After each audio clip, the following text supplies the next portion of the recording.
बच्चा? हाँ, क्या हुआ? मम्मी, वो पापा। तुमको पापा की याद आ रही है? हाँ, हाँ मैं ना तुम्हारे पास। हाँ, चिंता मत करो, तुम सोने की कोशिश करो। हाँ, हम है ना, हम है। हाँ, सुनो, अच्छा।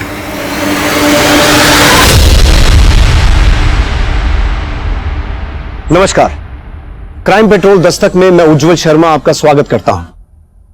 यह केस यूं तो एक हत्या से शुरू हुआ था, लेकिन यह एक हत्या हमें एक ऐसे गुनाह की ओर लेके जाने वाली थी जिसकी हैरानगी के किस्से हर इंसान की जबान पर थे। इस केस में अभी तक जिस आदमी की हत्या हुई थी उसका नाम सुशांत था, जो कि एक राजनीतिक कार्यकर्ता था। जब सुशांत की हत्या हुई तब मैं लीव पर था, और जैसे ही मैंने ज्वाइन किया मेरे कलीग ने मुझे इस केस के बारे में अपडेट किया। लेकिन उसे वहां किसने लटकाया, इस बात की किसी ने कोई गवाही नहीं दी। पोस्टमार्टम रिपोर्ट के हिसाब से तो कॉज ऑफ डेथ फांसी है कि इससे पहले बहुत बुरी तरह से पीटा गया और फिर जबरदस्ती उस पेड़ पे लटकाया गया। ये सुशांत संवेदना पार्टी का कार्यकर्ता था। इसकी बीबी रेवा ने विरोधी पार्टी के कार्यकर्ता तुषार पे इसकी हत्या का आरोप लगाया है। सर, ये तुषार। ला बैग दो हमको। टिफिन खाए हो ना? खत्म कर दे। एकदम से हृदय परिवर्तन कैसे हो गया तेरा?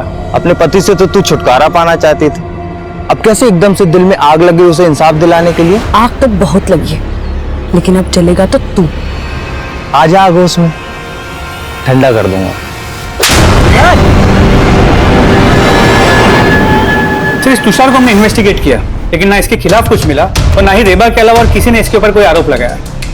इसके डर से या इसका खौफ तो बहुत है। छोटी छोटी बातों को लेकर दोनों में झगड़ा होता है। अगर ये कांड रेबा ने किया है तो जरूर इसके साथ कोई और भी होगा। हमारा बस चलता ना रेबा, हम तुमको वहां शादी ही नहीं करने देते। जीते जीत वो तुमको ढंग की जिंदगी दे नहीं पाया, अब उसके मरने के बाद भी तुम वहां पड़ी हो। अब तो हम यहाँ से जा ही नहीं सकते, क्योंकि अब अगर हम गए ना तो ये पुलिस वालों को वही लगेगा जो आस पड़ोस के लोग उन्हें बता रहे।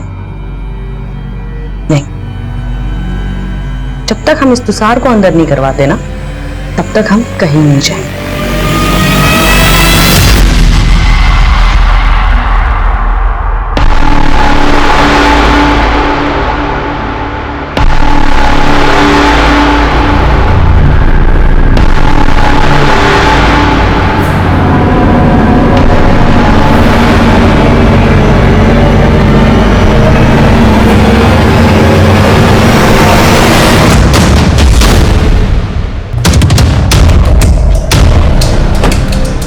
हमें आपसे कुछ बात करनी है।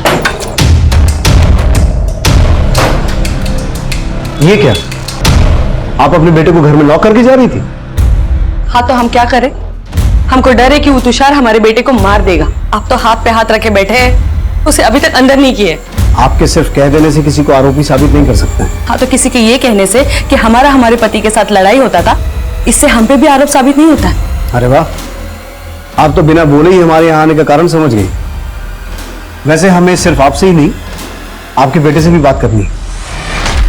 बोलो अबीर, जिस रात तुमने अपने पापा को आखिरी बार देखा था, यहां क्या हुआ था?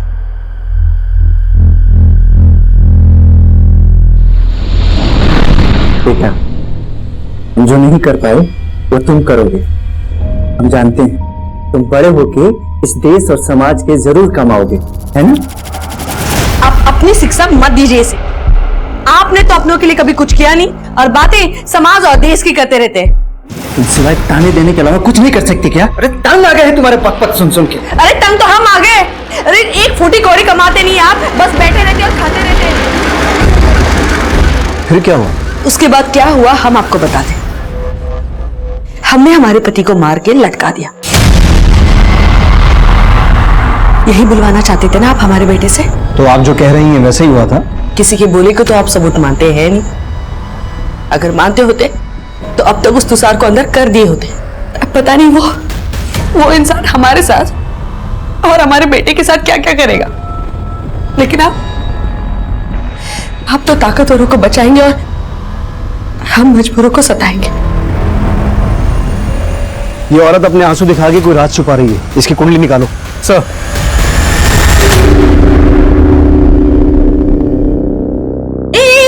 कहाँ घुसी चली जा रही? चल बाहर निकल यहाँ से। हमको बाल कटाना है। तुमको बाल कटवाना है। हाँ। और यहाँ चल बाहर निकल। हमको का भिखारी समझ के रखी हो? हमको पता है तुम ना एक ग्राहक लोग का बाल काटने के साथ साथ ना जेब भी काटते हो। और आज चल बाहर। रुको मैडम, ये देखो ये पैसे लो।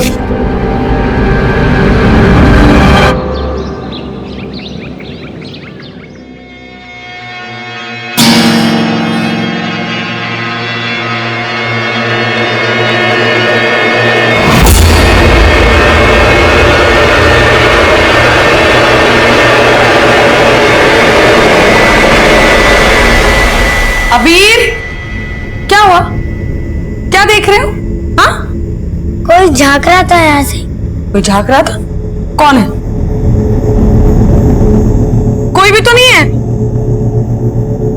अच्छा, तुमको पढ़ाई नहीं करना है इसलिए बहाना बना रहे हो? नहीं मम्मी, हम सच कह रहे हैं, कोई झांक रहा था यहाँ से। अच्छा ठीक है, बहाना बनाने का जरूरत नहीं है। जाओ जाके बाहर खेलो। खेलना है ना तुम्हें? जाओ जाओ, लेकिन ज्यादा दूर नहीं जाना।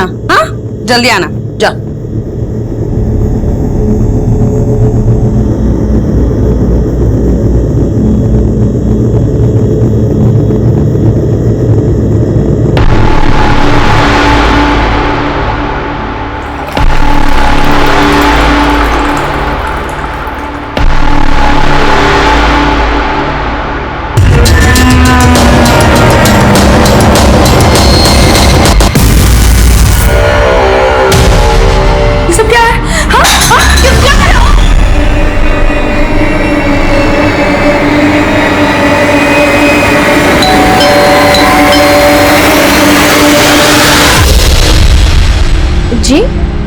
जी, मेरा नाम है समीर सिन्हा।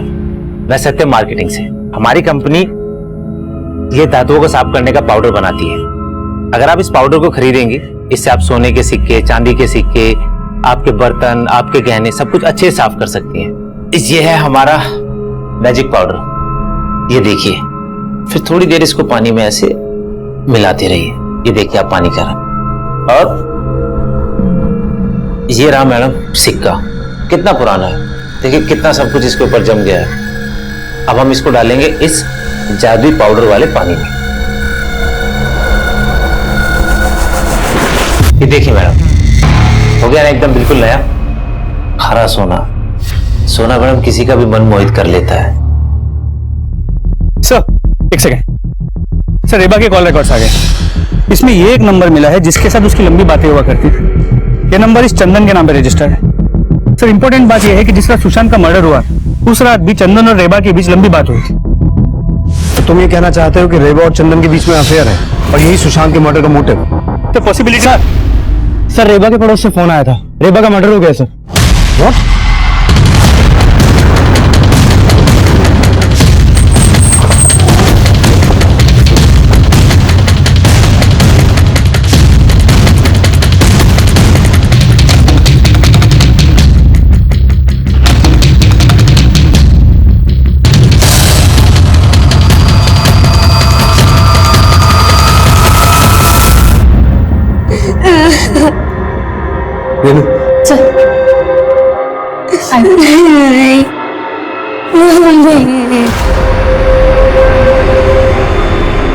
सर हत्या के साथ साथ लगता है घर में लूटपाट भी हुआ।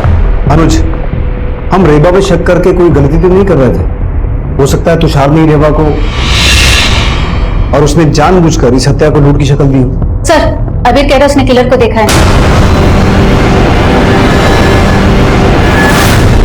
बेटा तुम डरो मत, बताओ कौन था वो? उसने तुम्हारे सामने तुम्हारी मम्मी को मारा? नहीं अंकल, मैं बाहर खेलने गया था और जब वापस आ रहा था तो मैंने एक अंकल को घर से बाहर निकलते हुए देखा था। अच्छा हुआ तू आ गया। मालूम है तेरे माँ पे भूत आ गया था। भूत? हाँ, लेकिन डरने की बात नहीं है, मैं उनका भूत उतार दिया। जाके देख ले। सुन, लेकिन उनको परेशान मत करना।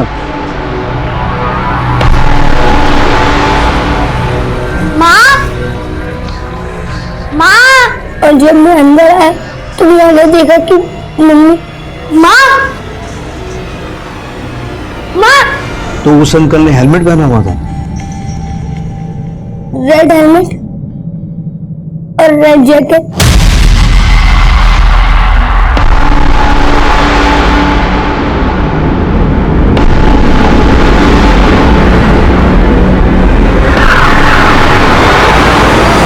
बेटा तुमने उसका चेहरा नहीं देखा, पर तुम्हें कुछ आइडिया तो लगा होगा ना कि वो कौन हो सकता है। क्या ये था वो आदमी, तुषार? आइंदा अगर हमारे प्रत्याशी की छवि बिगाड़ने की कोशिश की ना तो बेटा जान से मार देंगे, समझे? ये अंकल भी गंदे, इन्होंने भी पापा को। तो क्या इसी ने तुम्हारी मम्मी को, मेरा मतलब है हेलमेट में यही था? पता नहीं। बेटा हमें पता चला है कि तुम्हारी मम्मी इन अंकल को भी जानती थी। ये तो चंदन मामा है।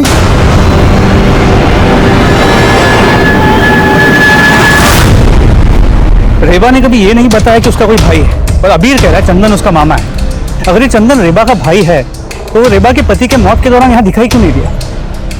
इस चंदन को भी समझते हैं, लेकिन अबीर भी अभी यही गवाही दे रहा है कि तुषार ने सुशांतों को जान से मारने की धमकी दी थी।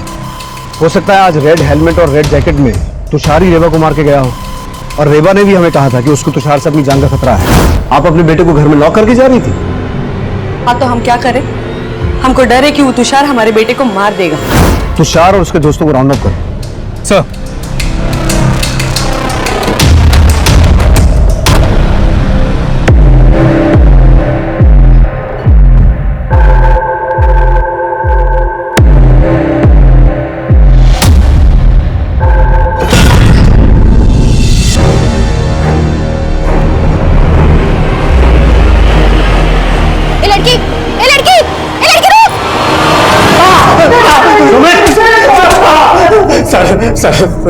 सर मैं मानता हूँ सुशांत से मेरा झगड़ा हुआ था, पर उसे मैंने मारा नहीं है सर, सच में। तूने सुशांत को ही नहीं उसकी बीवी रेबा को भी मारा है। लाल हेलमेट और लाल जैकेट पहन के गया था ना वहाँ। क्या बोल रहे हैं सर? लाल जैकेट? सर कुछ क्या कहा था तूने रेबा के बेटे को? उसकी माँ पे भूत चढ़ा है। मेरा भूत हम उतारते हैं। सर ऐसा कुछ, सर सच में कुछ नहीं। सर कुछ नहीं। हेलो चंदन। हाँ जी बोल रहा हूँ, आप कौन? मैं किशोरपुरी पुलिस स्टेशन से सब इंस्पेक्टर अनुज बोल रहा हूँ। आप रेबा के भाई हैं? हाँ, वो हमारी चचेरी बहन है। बात क्या है? दरअसल रेबा का मर्डर हो गया। अब जल्द से जल्द किशोरपुरी पुलिस स्टेशन आ जाइए। सर, रेबा के भाई चंदन ने बताया वो अर्जेंट काम से कोलकाता गया हुआ है, 3 दिन बाद आएगा। जीजा की मौत पर आया नहीं, और बहन की मौत के बाद बोल रहा है कि 3 दिन के बाद आएगा। चंदन ने बताया कि रेबा का सगा भाई नहीं, कजिन भाई, वो भी दूर का रिश्ता है। दूर का रिश्ता? लेकिन रेबा के साथ कांस्टेंट फोन पे टच में था।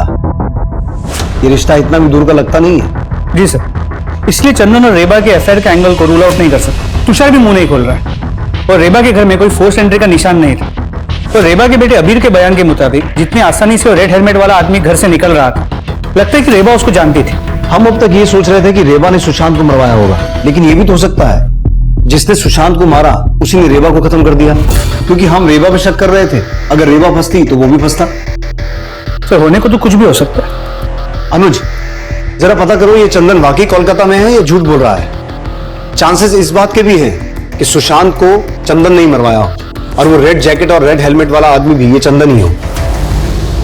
रेबा की डिटेल्ड पोस्टमार्टम रिपोर्ट और भी हिला के रख देने वाली थी, क्योंकि रेबा का रेप उसके जिंदा रहते नहीं किया गया था, बल्कि उसके मरने के बाद उसकी बेजान लाश के साथ रेप किया गया था। वो रेड हेलमेट और रेड जैकेट वाला आदमी अबीर को यह बोल के गया था कि उसकी मां रेबा पर भूत आया था, और उस वक्त हमारी टीम में उस मुजरिम को पकड़ के उसका भूत हमारे तरीके से उतारने का आक्रोश था। हमने तुषार और उसके दोस्तों को रिमांड पर तो लिया था, पर उन्होंने कुछ भी कबूल नहीं किया। लेकिन फिर भी हम उन सबका डीएनए रेबा की बॉडी पर मिले सीमेन के डीएनए से मैच करवा के देख रहे थे। अभी रेबा के कजन चंदन से भी मुलाकात करना बाकी था, लेकिन तभी एक और गुनाह कहीं और अपनी दस्तक दे चुका था।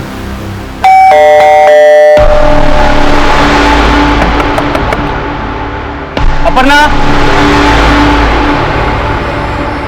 अपर्णा,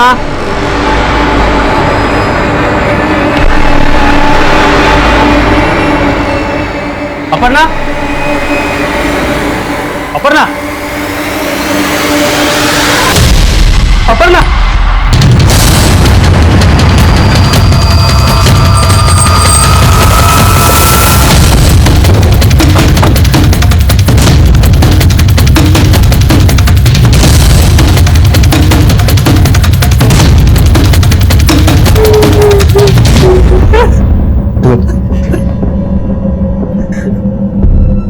साथ में क्या होगा सर?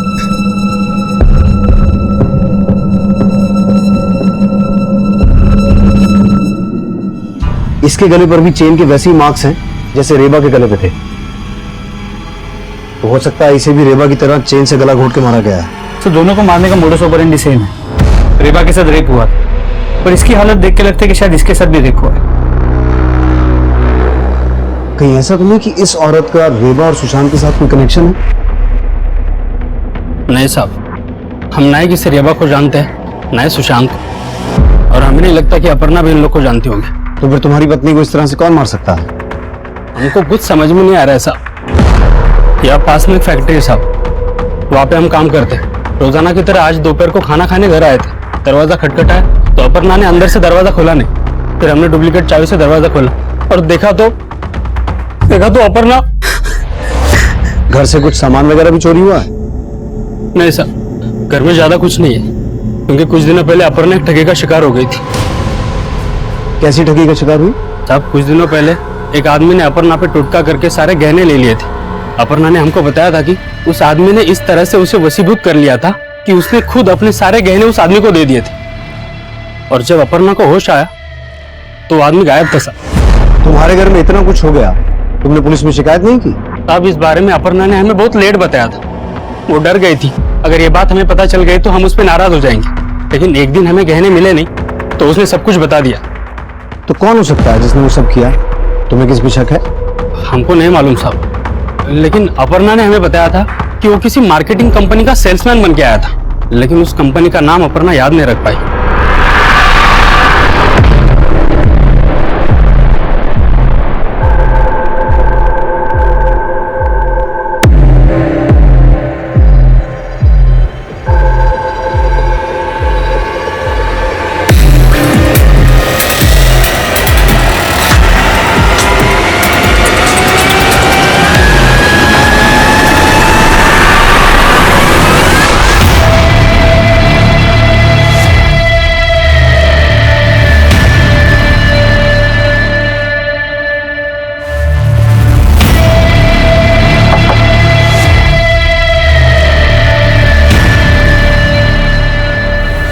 जी बोलिए।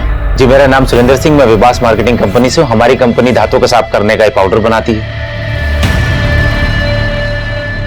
सर, मैंने अपर्णा के घर में किसी को आते जाते नहीं देखा था, पर उस दिन दोपहर उसके घर के बाहर एक लाल कलर की मोटरसाइकिल देखी थी।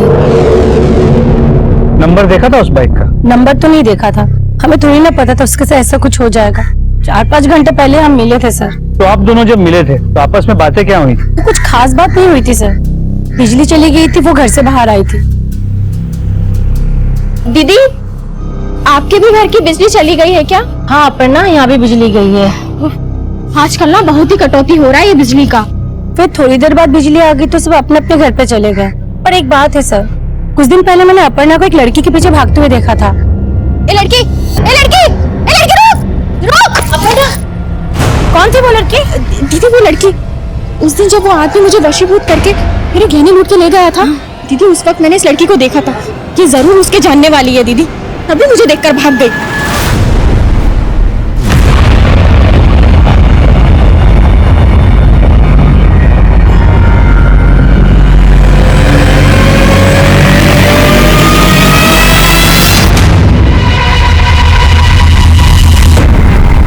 सर, अपर्णा के पड़ोसन ने बताया कि जिस लड़की के पीछे अपर्णा कर रही थी, हो सकता है वो उस आदमी से जुड़ी हो जिसने उसे वशीभूत करके उसके सारे गहने लूट लिए। और उसने ये भी बताया कि उसने अपर्णा के घर के बाहर एक लाल बाइक देखी थी। और अबीर ने हमें बताया था कि जो आदमी उनके घर से बाहर निकल रहा था उसने लाल रंग का हेलमेट और लाल जैकेट पहनी हुई थी। और उसने अबीर से कहा था, अच्छा हुआ तू आ गया, मालूम है तेरे माँ पे भूत आ गया था। ये अपर्णा का वशीभूत होना, रेबा में भूत आने की बात बोलना, ये चक्कर क्या हो सकता है? सर, रेबा और अपर्णा के रेप और मर्डर केसेस में मोडस ऑपरेंडी सेम है। आई स्ट्रांगली फील कि किलर एक ही है। शायद जो लाल रंग की बाइक रखता है और लाल हेलमेट और लाल जैकेट पहनता है। रुक जा लड़की, रुक।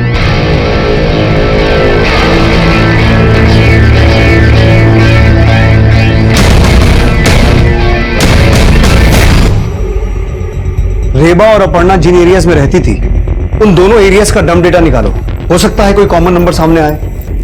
और इन दोनों एरिया से यह पता करो कि कोई ऐसा आदमी है जिसके पास लाल रंग की बाइक हो और वो लाल रंग का हेलमेट और लाल जैकेट पहनता हो। सर, अपर्णा का पोस्टमार्टम रिपोर्ट। सर, इस रिपोर्ट के हिसाब से अपर्णा का रेप हुआ है। और सर, रेबा की तरह अपर्णा की बॉडी में भी सीमेंट के सैंपल्स मिले हैं। अनुज, इन दोनों की बॉडी में मिले सीमेंट सैंपल का डीएनए मैच करवा के देखो। इससे यह कंफर्म हो सकता है कि इन दोनों का किलर और रेपिस्ट सेम है क्या? लेकिन सर, इन दोनों केसेस में एक बात कॉमन है। अपर्णा की बॉडी से इनर गारमेंट मिसिंग था और रेबा के केस में भी सेम था। कहने जेवर तो समझ में आता है, लेकिन कोई रेपिस्ट इनर गारमेंट्स लेकर क्यों जाए? सर, मुझे तो लगता है ये रेपिस्ट कोई साइको है, कोई सीरियल किलर। सर, तो आपको लगता है जिसने सुशांत को मारा उसने रेबा और अपर्णा को भी मारा? हो सकता है। अच्छा, ये रेबा का कजन चंदन कहाँ है अब तक? सर, वो कल आ जाएगा। और हम इस तुषार और उसके दोस्तों पे भी नजर रखे हुए हैं। हम ये भी पता करते हैं कि इनमें से किसी के पास कोई रेड बाइक है।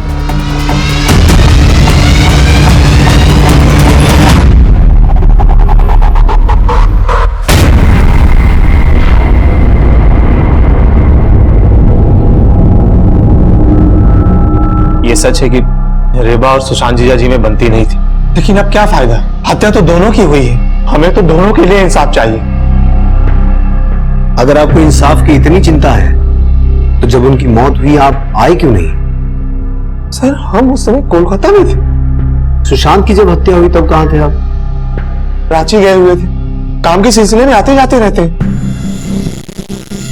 जब सुशांत की हत्या हुई थी उस रात आपकी रेबा से आधा घंटा बात हुई थी फोन पे।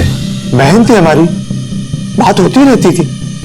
वो सुशांत जीजा जी की स्थिति को लेकर बहुत चिंतित थी।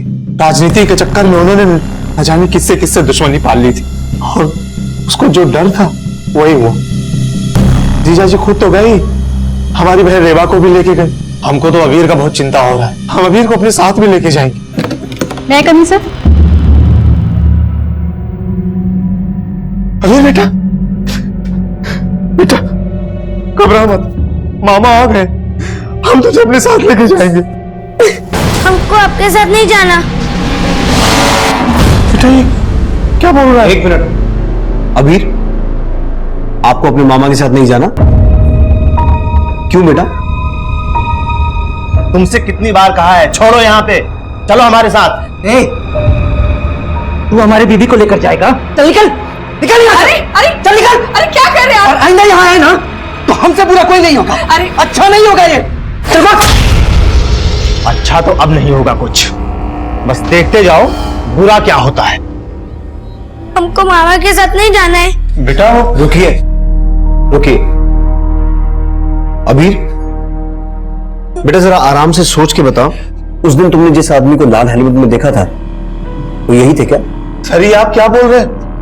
माना कि हमारा उस दिन थोड़ा अनबन हुआ था, पर अबीर तुम अच्छे से सोच के बताओ, ये वही आदमी है?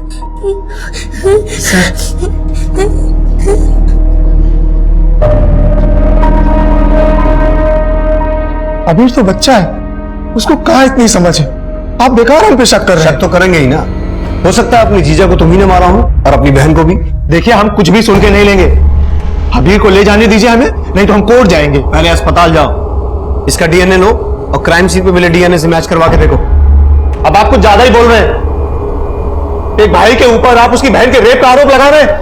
हमने तो ऐसा कुछ भी नहीं कहा, हम तो सिर्फ डीएनए मैच करवाने की बात कर रहे हैं। हम सब समझ रहे हैं आप क्या कह रहे हैं। हमारी पहुंच बहुत ऊपर तक है, बहुत भारी पड़ेगा आप लोगों को। हम बता रहे हैं, वर्दी उठा लेंगे। सुशांत की हत्या के बाद हम दो ऐसे रेप और मर्डर केसेस से डील कर रहे थे जिसे मीडिया लगातार कवर कर रहा था। कुछ अखबार वालों ने तो उस रेपिस्ट, उस किलर को एक ऐसा नाम दे दिया था जिसकी वजह से वो उस इलाके में चेन किलर के नाम से फेमस हो गया था। मीडिया हम पर भी लगातार दबाव बना रहा था, लेकिन वो रेपिस्ट, चेन किलर कौन था ये पता लगाने में हमें अभी और मशक्कत करनी थी। सर, इन्वेस्टिगेशन में ये कुछ ऐसे केसेस सामने आए जहां औरतों को हिप्नोटाइज करके उनके गहने और जेवर लूटे गए। इन केसेस में औरतों के मर्डर भी हुए हैं? नहीं सर, ये सभी औरतें जिंदा हैं और इनमें से कुछ ने पुलिस में केस भी फाइल किए और ये स्केचेस भी बनवाए। सभी स्केचेस में आदमी अलग लगता है, लेकिन ध्यान से देखिए तो ये एक ही आदमी है। तो हो सकता है ये एक ही आदमी हर जगह अपना भेष बदल के जाता है। सर, एक और इंटरेस्टिंग बात सामने आई है। जिन जिन घरों को इसने टारगेट किया है उनके बाहर ये टैटू छपा हुआ मिला है।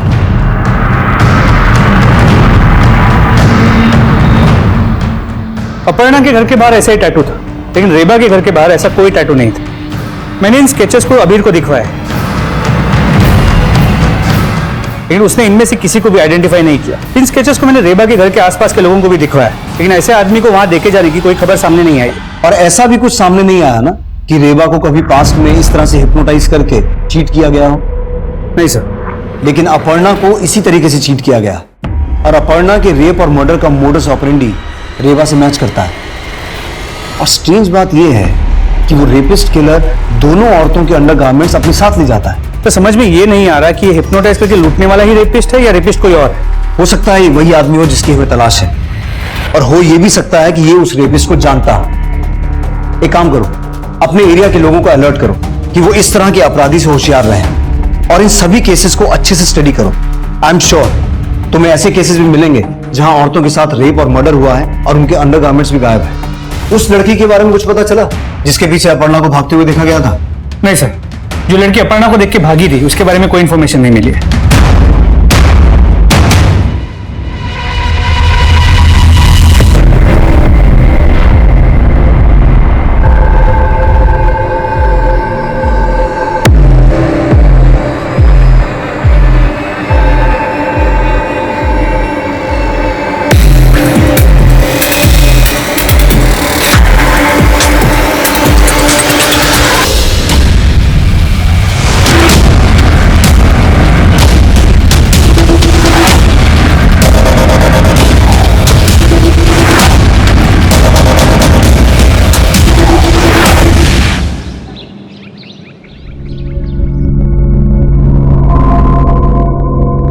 अरे वाह, तुम्हारे हाथों में जो स्वाद है ना वो किसी और के हाथों में नहीं है। अरे क्या हो गया, रुक क्यों गई? अरे चोटी क्यों काट रही हो? तारीफ कर रहे हैं हम तुम्हारी। अच्छा, अरे हमारी जिंदगी में कोई और है नहीं, वो तो हम सिर्फ उदाहरण के लिए बोल रहे थे। तुम्हारे हाथों जैसा स्वाद किसी और के हाथों में नहीं है, लेकिन वो कोई और है नहीं। अब खिलाओ में।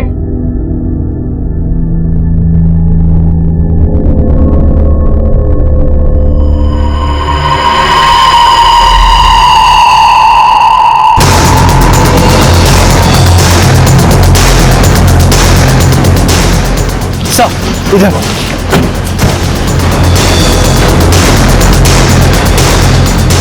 पीछे आइए, पीछे आइए आप। इसके सर पे भी वार किया गया है, लेकिन इसके गले पे भी चेन के वैसे ही मार्क्स हैं जैसे अपर्णा और रेबा के गले पे थे। सर कहीं इसके साथ भी रेप? रेनू जरा चेक करो इसके इनर गारमेंट्स हैं या नहीं। ए तुम लोग पीछे हटो। सर इसके इनर गारमेंट है। सर कहीं इस बार इनर गारमेंट्स को छोड़कर ये किधर हमें कंफ्यूज करने की कोशिश तो नहीं कर रहा? लेकिन अनुज, मुझे ऐसा लगता है कि इस लड़की का मर्डर यहां नहीं हुआ है, इसे मारा कहीं और गया है, बॉडी को यहां डंप किया गया है। सर इस लड़की की बैग से ये आईडी मिली है, इसका नाम पारुल बनर्जी है। अनुज इसकी फैमिली से कांटेक्ट करो। सर। और रेनू बॉडी को कवर करो, बारिश की वजह से एविडेंस मिट सकता है।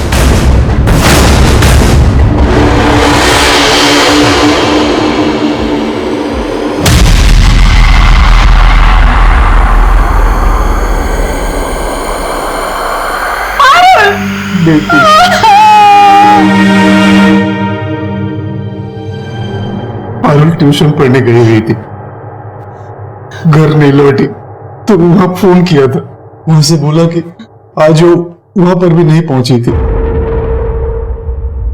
पारुल की बॉडी मिलने से पहले हमें अपर्णा और रेबा नाम की दो औरतों की लाशें मिली थी। ये हैं वो दोनों। आप जानते हैं इन्हें? नहीं सर, हम इन्हें नहीं जानते।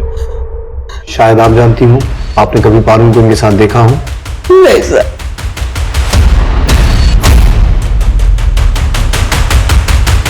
सर पारुल के बॉडी पे कोई सीमेंट सैंपल नहीं मिला है, लगता नहीं कि उसका रेप हुआ है। रेबा और अपर्णा की तरह पारुल के इनर गारमेंट्स भी गायब नहीं थे, और अब रेप का भी कोई साइन नहीं। सर चक्कर क्या है, कुछ समझ में नहीं आ रहा। अनुज, रेबा और अपर्णा की बॉडी हमें उनके घर से मिली थी, कहीं ऐसा तो नहीं कि किसी ने अखबार में उस चेन किलर के बारे में पढ़ के उसका मोडस ऑपरेंडी पारुल के मर्डर में इस्तेमाल किया है? एक सेकंड। हाँ मिश्रा बोलो। क्या? हाँ ठीक है, एक सेकंड। सर, कांस्टेबल मिश्रा का फोन है। गोविंदपुर में एक ऐसा घर मिला है जिसके बाद ठीक उसी तरह का टैटू है जिस तरह का टैटू अपर्णा के घर के बाहर, लेकिन अब तक वहां पे लूट नहीं हुई।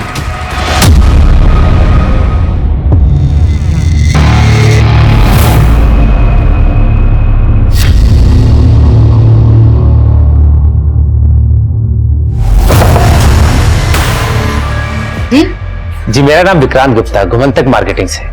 हमारी कंपनी धातुओं को साफ करने का पाउडर बनाती है। इससे आप सोने के सिक्के, चांदी के सिक्के, बर्तन, गहने सब कुछ अच्छे से साफ कर सकते हैं। अगर आप इस पाउडर को खरीदेंगे, इसके साथ आपको मिलेगा एक सोने का सिक्का। अच्छा, अब तो मुझे हिप्नोटाइज करेगा कर? मैं भी तो देखूं तू औरतों को कैसे बेवकूफ बनाता है। रेनू, अभी तो ये यहाँ कुछ भी नहीं कर पाएगा। अब ये जो भी करेगा जेल में करेगा। सर मैंने किसी का मर्डर नहीं किया। सर मैं औरतों को हिप्नोटाइज करके उनके गहने लूटता था। गहने ही नहीं, तूने इन औरतों की इज्जत भी लूटी है। पहले भेष बदल के लूटने आता था, फिर अपनी लाल बाइक सर मैंने किसी का रेप नहीं किया और ना ही मैंने सर किसी का मर्डर किया है। तूने क्या क्या कांड किए सब उगलवा लेंगे हम। पहले ये बता, उन औरतों के घर के बाहर जो टैटू लगे थे उसकी क्या कहानी है? सर वो मैंने एक लड़की लगाती थी। कौन लड़की? सर नीलम नाम की एक लड़की है जो चौराहे पे भीख मांगती है। वो मेरे लिए टारगेट सेट करती थी और उसे मैं इस काम के पैसे देता था और मुझे बताती थी कि किन घरों में पैसे वाली औरतें हैं जिनके पास गहने और जेवर हैं, और उन घरों के बाहर जाके सर वो टैटू लगा देती थी। साफ फिर मैं उनके घर सेल्समैन बन के जाता था। मुझे हिप्नोटाइज करने की विद्या आती है और इसके बलबूते मैं उनको लूट लेता था। लेकिन सर इसके अलावा मैंने कुछ नहीं किया। कहां मिलेगी वो लड़की जो तेरे लिए रेकी करती थी?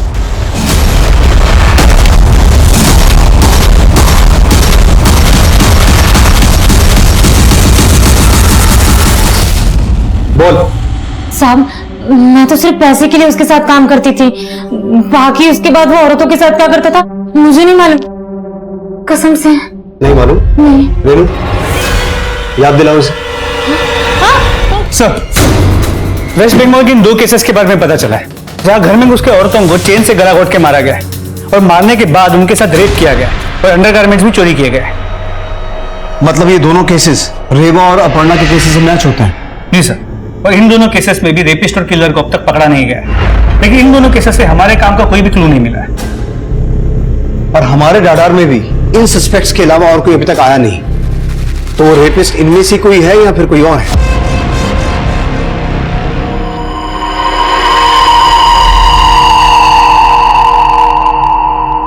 सर, कभी कभी मुझे ऐसा लगता है कि अबीर को उस लाल हेलमेट वाले के बारे में सब कुछ पता है, लेकिन मुझे कुछ पता नहीं रहा है। सर, आज जब लाइट गई थी तो वो अचानक से डर गया। माँ! माँ! माँ! माँ! अमीर, क्या हुआ बेटा? डरो मत, बस लाइट गई है। उस दिन भी ऐसे ही लाइट गई थी जब माँ वो मुझे भी मार देगा। और ये कह रहा था कि उस दिन भी लाइट गई थी जिस दिन उसकी माँ का मर्डर हुआ था, और अबीर को ऐसा लगता है कि उसको भी कोई मार देगा। 1 मिनट, क्या कहा तुमने? जिस दिन रेबा का मर्डर हुआ था उनके घर की लाइट गई थी? जी सर। ऐसा तो अपर्णा के केस में भी हुआ था। जी सर, लेकिन इस लाइट के जाने का किलर के साथ क्या कनेक्शन हो सकता है अनुज कि लाइट का जाना किलर के प्लान का हिस्सा हो। एक काम करो, बिजली विभाग से पता करो जिन जिन डेट्स पे रेवा और अपर्णा के मर्डर्स हुए थे उस दिन बिजली किस रीजन से काटी गई थी। सर,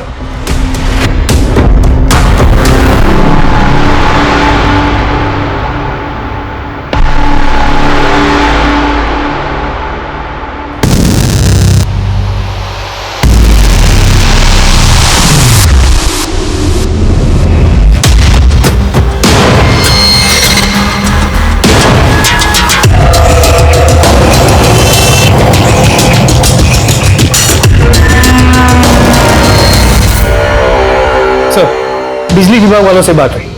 जिस दिन पे रेबा और अपर्णा का मर्डर हुआ था उन्होंने कहा उस दिन उस एरिया में उन्होंने बिजली काटी ही नहीं थी। तो फिर बिजली गई क्यों और अपने आप आ भी गई? सर, एक्चुअली इन गांवों में जहां पे ट्रांसफार्मर्स होते हैं वहां कोई सिक्योरिटी नहीं होती, तो जिस किसी को भी पावर सप्लाई बटन का नॉलेज होता है वो अपनी मर्जी से बिना किसी को पता चले ऑन और ऑफ कर सकता है। तो पक्का वो किलर ही ऐसा करता होगा। और हो सकता है किसी और एरिया में इसी तरीके से वो औरतों को टारगेट करने का सोच रहा हो।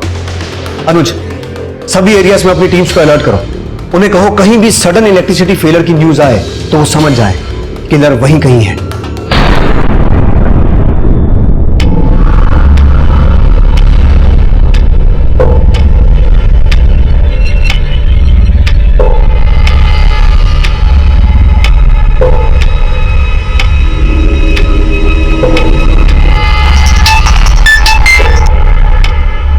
हेलो,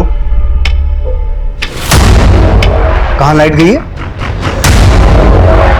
हुटकी में। अलर्ट रहो, हम पहुंच रहे हैं।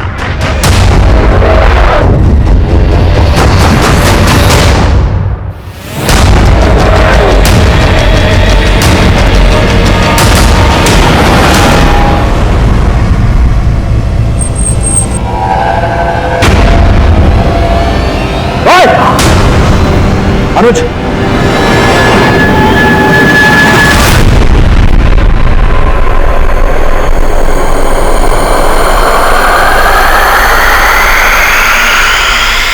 हमको बहुत बुद्धि दिया ऊपर वाला, पर इस खोपड़ी में क्या गड़बड़ है साला। औरत का भूत दिमाग से उतरता ही नहीं। तेरा भूत तो हम उतार देंगे। ये बता, रेबा और अपर्णा के अलावा पश्चिम बंगाल की उन 2 औरतों के साथ इसी तरीके से रेप और मर्डर किया था ना? और कितने कांड किए हैं? कभी गिने नहीं, बस जगह जगह ढूंढ के हम ऐसे औरत खोजते थे जो दिन में अकेली रहती थी। उस एरिया का ट्रांसफार्मर खोज के बिजली गुल कर देते थे, फिर सब लोग बाहर आ जाते थे। फिर हम देखते थे कि किस घर से कोई अकेली औरत या लड़की बाहर आती है। हम समझ जाते थे कि वही हमारा टारगेट है। मैडम, हम बिजली विभाग से हैं। थोड़ी देर पहले आपके एरिया में जो लोड शेडिंग हुआ था ना, ओवरलोड की वजह से हुआ। इसकी वजह से आपके घर की पॉइंट्स चेक करना है। ठीक है, आइए।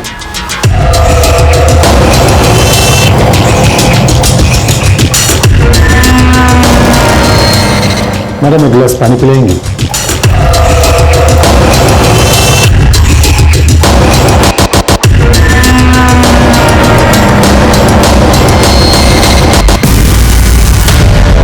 ये सब क्या है?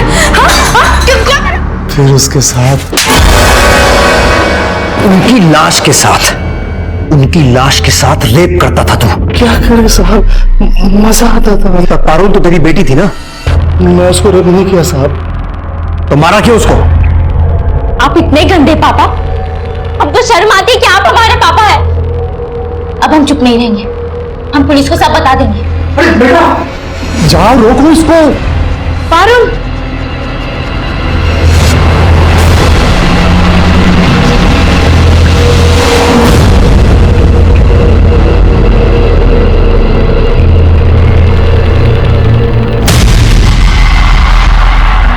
हमारी बीवी ने हम पे भरोसा कर लिया था साहब, और उस दिन हमने पारुल को रोक लिया, पर आगे रोकना मुश्किल था। उस दिन जब वो ट्यूशन जा रही थी तब हमने। और औरतों की इनर गारमेंट्स, वो क्या सोच के गायब करता था? वो क्या है ना साहब, जब वो औरतें हमारे पास नहीं होती थी ना, तो हम उनकी कल्पना करते थे, और उस कपड़ों से खुशबू आता था, और उस खुशबू से हमको बहुत मजा आता था। और उस मजे के लिए हम उस कपड़े हमारे पास रख लेते थे। हम जानते थे साहब ये गलत है, हमने कोशिश भी किया कि पता नहीं दिमाग में क्या गड़बड़ी। तेरी सारी गड़बड़ियों का इलाज है हमारे पास, सही जगह पे आया है तो। सुमित साहब, हाथ रोकना मत। हमने कोशिश किया था साहब। रेबा, अपर्णा और पारुल समेत हमने पश्चिम बंगाल की उन 2 औरतों के रेप और मर्डर केस को भी सॉल्व कर लिया था, लेकिन उत्तम का सुशांत के मर्डर में कोई हाथ नहीं था। फिर हमने सुशांत के मर्डर केस पे फोकस किया, और जल्दी यह भी पता लगा लिया कि सुशांत का मर्डर तुषार और उसके दोस्तों ने ही किया था। यह परिणाम आने के बाद हमें इस बात का अफसोस हुआ कि रेबा के बयान को सीरियसली डील करना चाहिए था, लेकिन रेबा, अपर्णा और उनके जैसी कई विक्टिम्स ने उत्तम की आपराधिक मंशा को समझे बगैर उसे अपने घर में एंट्री दी थी। वो अपराध की दस्तक को भांप नहीं पाए थे, लेकिन पारुल अपने पिता को समझ चुकी थी। अगर पारुल की मां ने उसकी बात का भरोसा करके उसका साथ दिया होता तो शायद पारुल की जान बच सकती थी। देखते हैं हमारे आज के एपिसोड की दूसरी कहानी। डिंपल, अरे मैंने मना किया है ना कि दीवार को गंदा नहीं करना, नहीं लिखना है दीवार पर। मम्मी मुझे बहुत सारा लिखना है और वो कॉपी में नहीं आएगा, इसलिए मैंने दीवार पे लिखा। चलो मम्मी अब आप भी बोलो। अ से अनार, आ से आम। अ से अनार, आ से आम। और मम्मी पकड़ेगी डिंपल के कान। अरे अरे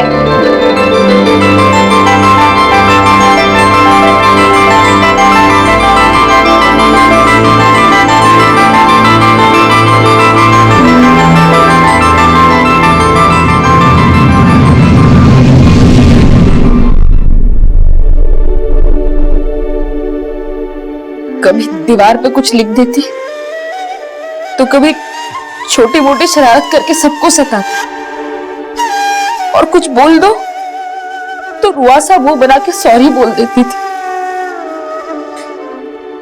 लेकिन अब उसकी सारी शरारत बर्दाश्त कर लेंगे हम। पता नहीं तितली की तरह कहाँ उड़ गए। चिड़िया उड़, बंदर उड़, एरोप्लेन उड़, टीवी उड़। पापा अब आपको पनिशमेंट मिलेगी। ओके ठीक है, क्या पनिशमेंट देना आपको? अब आपको डांस करना पड़ेगा। डांस? और वो भी आपको लेडीज डांस करना पड़ेगा।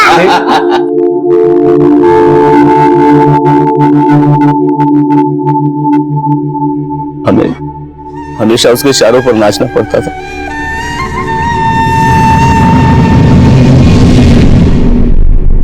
कभी हाथ खींच कर कहती थी पापा पापा मार्केट चलो ना मेरे साथ, और कभी अपने पास बिठा लेती थी, बोलती थी पापा मेरा मनपसंद कार्टून देखो ना। एक बार मुझे मेरी बेटी वापस मिल जाए, मेरी बच्ची मुझे वापस मिल जाए। कुछ उसके बिना कुछ अच्छा नहीं लगता, कुछ भी अच्छा नहीं लगता। उसके साथ खेलते थे तो ऐसा लगता था कि हमारा बचपन लौट आया है। पता नहीं कैसे कटेगी बाकी की जिंदगी हमारे डिंपल के बिना। नमस्कार, मैं senior inspector Ranjeet Thakur. Crime patrol Dastak के इस भाग में आपका स्वागत है। बच्चे बहुत ही भोले और साफ दिल के होते हैं। वो जो कुछ भी करते हैं दिल से करते हैं।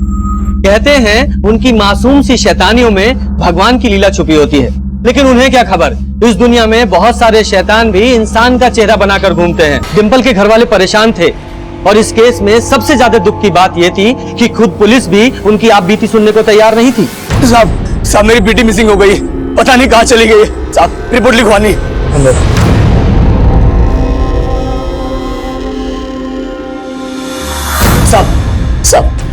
साहब हमारी बेटी खो गई साहब। एक मिनट। अरे क्या 1 मिनट साहब? मेरी बेटी खो गई, उसे ढूंढना है साहब। आप 1 मिनट बोल रहे हैं साहब? ये हमारी बेटी डिंपल है, घर के बाहर खेल रही थी, हम जरा सा अंदर जा गए, पता नहीं कहाँ गायब हो गई। हाँ तो घर के बाहर से गायब हुई है ना, आस पड़ोस में पता करो, गई होगी किसी के घर। अब सब जगह ढूंढ लिया, कहीं नहीं मिली। अरे भाई ठीक से पता करो। अभी कुछ दिन पहले एक बच्ची की मिसिंग कंप्लेंट आई थी, उसके लिए हमने पूरा शहर छान मारा, लेकिन मिली कहाँ पर? अपने ही रिश्तेदार के घर में बैठ के आराम से टीवी देख रही थी। इसलिए बोल रहा हूँ ठीक से पता करो। साहब हम आपसे कह रहे हैं ना, हमने सब जगह ढूंढ लिया है। और साहब 6 साल की बच्ची है, वो अपने मन से कहाँ चली जाएगी? साहब अब जल्दी कीजिए, नहीं तो पता नहीं क्या हो जाएगा उसके साथ। क्या हो जाएगा से क्या मतलब? अरे साहब समय क्यों खराब कर रहे हैं, तो जल्दी करिए ना। अब तू सिखाएगा हमें हमारा काम? हाँ तुझे क्या लगता है हम यहाँ निठल्ले बैठे हैं, हमें कोई और काम नहीं है? चल भाग यहाँ से।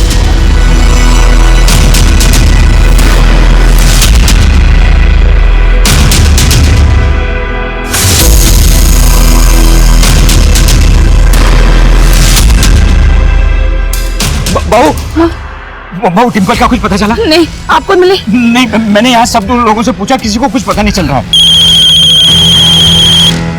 हाँ ललित बोल। बाबूजी डिंपल मिली? नहीं बेटा, हमने बहुत जगह देखा पर उसका कहीं पता नहीं चल रहा। तो तूने कंप्लेंट लिखा दी है ना? अरे बाबूजी पुलिस वाले कुछ नहीं करने वाले हैं, कंप्लेंट तक तो लिखी रहे हमारी। ठीक है, तू वापस आ जा।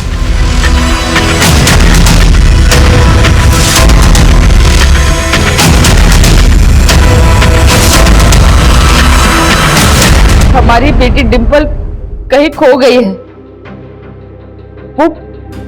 वो सिर्फ 6 साल की है। उसने पीले रंग का फ्रॉक पहना था। जब वो किसी को उसके बारे में कुछ भी पता चले तो हमें बताइए। एक माँ आप सबसे विनती करती, मेरी बच्ची को ढूंढ दीजिए। हमारे डिंपल को ढूंढने वाले को 50,000 रुपए का इनाम दिया जाएगा, और अगर किसी ने डिंपल को अगवा किया है तो वो भी बिना डर के हमारे सामने आए, उसकी हर मांग को पूरा करने की कोशिश करेंगे। ये हमारी डिम्पी है। अगर किसी को भी कहीं भी मिले तो हमसे आकर मिलिए। हमारा पता है 45/66 जयंत गार्डन, गया, बिहार। हमारा मोबाइल नंबर है 96-280। किसी कुछ भी पता चले तो आपसे विनती करते कि हमें जरूर बताइए, जरूर बताइए। बाबूजी, रचना, आप लोग ये मोबाइल में जितने भी नंबर हैं सब पे ये वीडियो भेज दीजिए। भैया जी, हमें भी ये वीडियो भेज दीजिए, हम भी सभी नंबरों पे भेज देंगे। हाँ, इनको भेज दो, तुम भी भेज दो।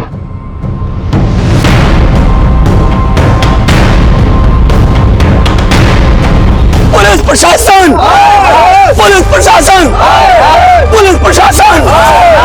डिंपल का वीडियो सोशल मीडिया पर वायरल होते ही पूरा कस्बा उनके परिवार के साथ खड़ा हो गया है और डिंपल के परिवार वाले पुलिस पर आरोप लगा रहे हैं कि पुलिस ने अभी तक डिंपल मिसिंग केस में कोई FIR नहीं लिखी है।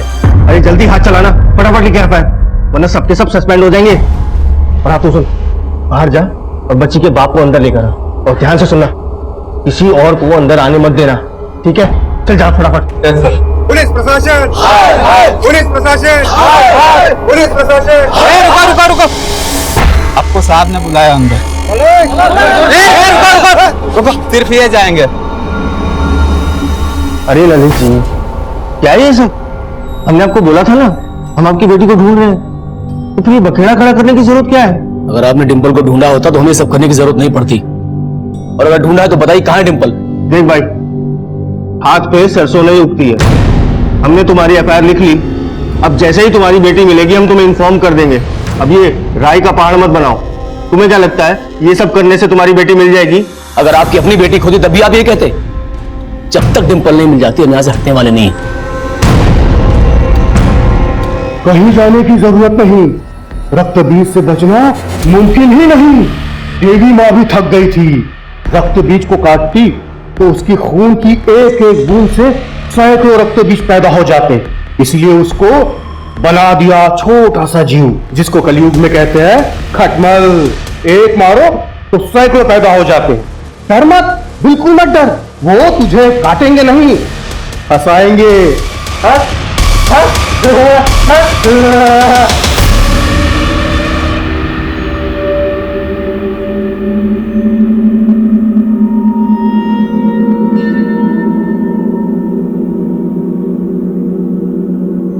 फातिमा, फातिमा, कहाँ चली गई ये लड़की?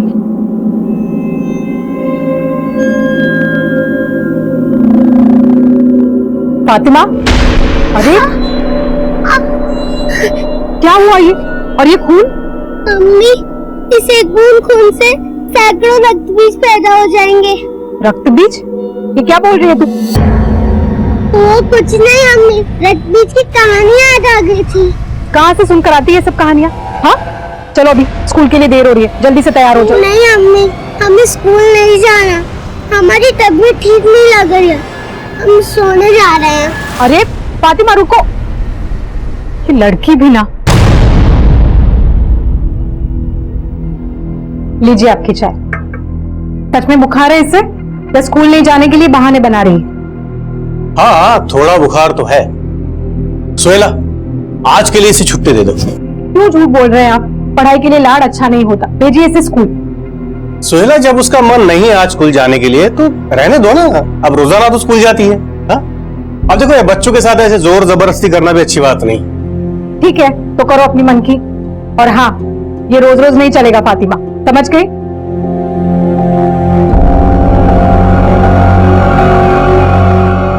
बेटा तुम्हें तो चुपचाप क्यों?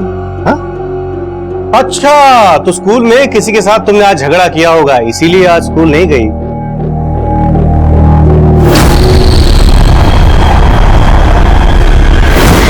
क्या हुआ बेटा, क्या सोच रहे हो?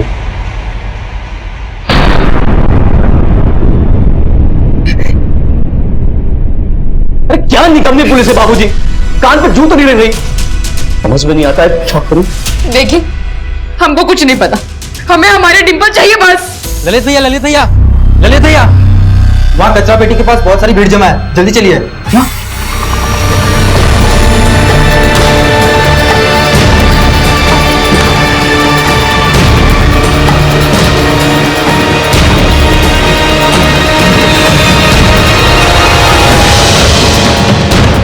डिंपल! डिंपल!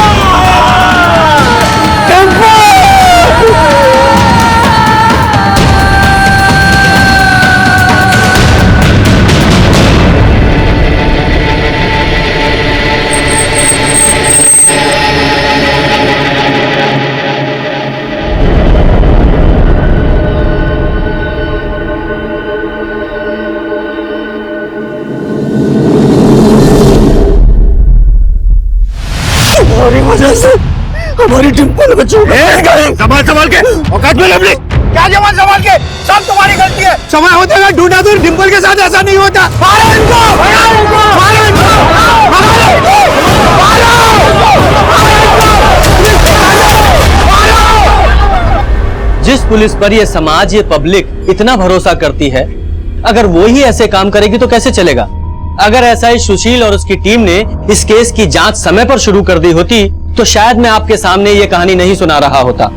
सुशील की लापरवाही की वजह से इस केस को मीडिया ने इतना कवरेज दिया कि पुलिस पर ही हजारों प्रश्न खड़े हो गए, और फिर उसके बाद एसआई सुशील को सस्पेंड कर दिया गया, और फिर मेरी अगुवाई में एक एसआईटी यानी कि स्पेशल इन्वेस्टिगेशन टीम का गठन हुआ।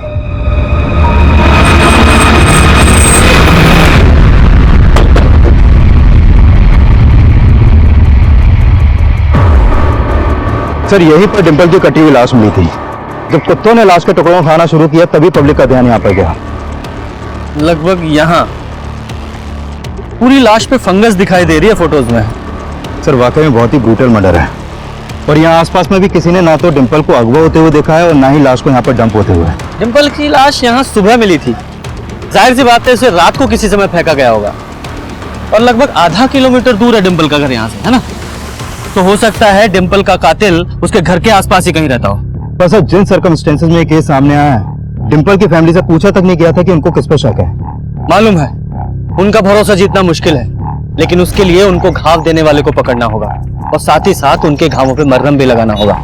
मैं डिंपल के घर वालों से मिलकर आता हूँ, और तब तक तुम देखो पोस्टमार्टम का क्या स्टेटस है। Okay sir.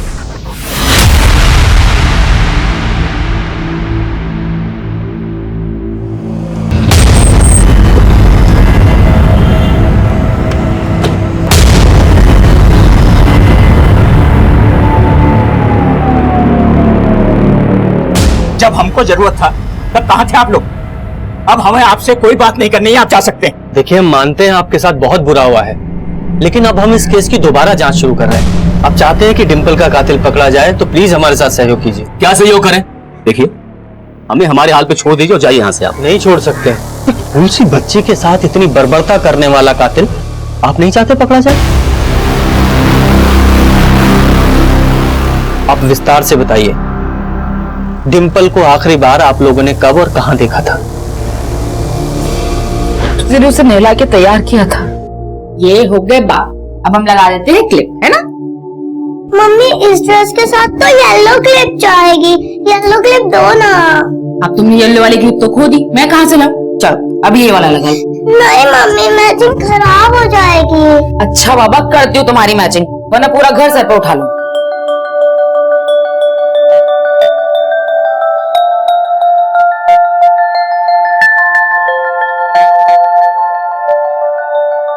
ये देखो, ये हो गई तुम्हारी येलो क्लिप तैयार। खुश? लाओ। मम्मी आप तो बहुत स्मार्ट हो, पर अभी पापा के शॉट का क्या होगा? मेरी माँ, तुम अपनी फिक्र करो। हमको क्या फिक्र, हम तो चले खेलने। ये बोल आराम से।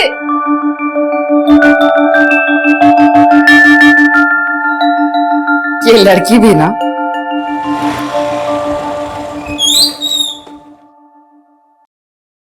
डिम्पल कब से खेल रही हो? अरे पापा बस 2 मिनट में आई। चलो फटाफट अंदर आ जाओ, आ जाओ, शाम हो रही।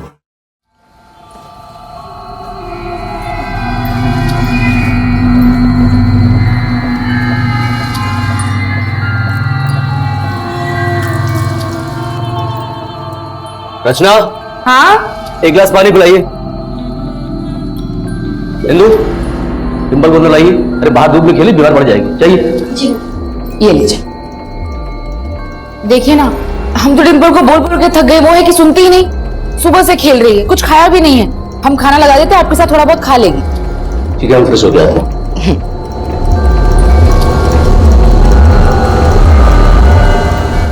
रचना जी, डिम्पल नहीं है अभी तक? वो इंदु गई है बुलाने। अरे उसे गया 10 मिनट हो चुका है। ले भैया डिम्पल कहीं नहीं मिल रही है। कहीं नहीं मिल रही? अरे यही बाहर तो खेल रही थी। हम गए थे बाहर, नहीं है। आसपास भी देखा तो नहीं मिल रही है। नहीं मिल रही?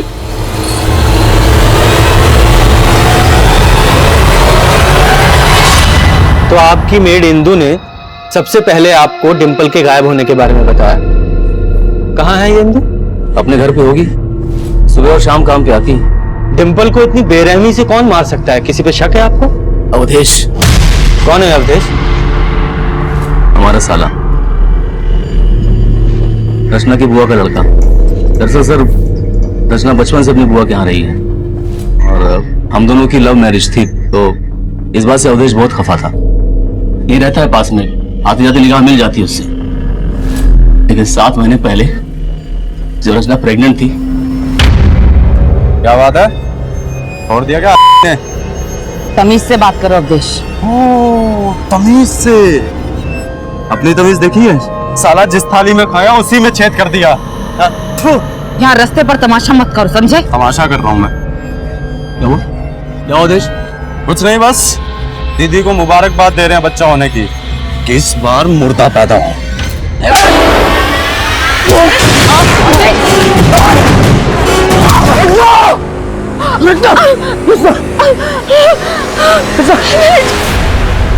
अवधेश की वजह से हमारा दूसरा बच्चा भी, और डिम्पल। साहब, बेटे की शादी के 5 साल बाद भी हमारी बहू की गोद सुनी थी। बहुत मेहनत की, बहुत प्रार्थनाएं की, फिर भगवान ने हमें एक बच्चा दिया, डिम्पल। और उसके भाग से ही उसका भाई या बहन आने वाला था, मगर इस अवधेश की वजह से। साहब, अवधेश को हमने अंदर करवा दिया, फिर वो जमानत पर बाहर आया, और बाहर आते उससे डिम्पल को भी। साहब आप देखो ना, जब से डिम्पल लापता है वो भी गायब है। साहब, ये सारी बात मेरे बेटे ने वो आपके इंस्पेक्टर सुशील को बताई थी, पर उसने हमारी कोई मदद नहीं की। अब उसका तो फोन भी स्विच ऑफ आ रहा है। मुझे पक्का यकीन है कि उसने ही डिम्पल को मारा है, और वो इंस्पेक्टर सुशील ना उसके साथ मिला हुआ है। वो क्यों मिला होगा? क्योंकि सर ने जानबूझकर कोई एक्शन नहीं लिया। जरूर अवधेश से पैसे खिलाए होंगे उसे।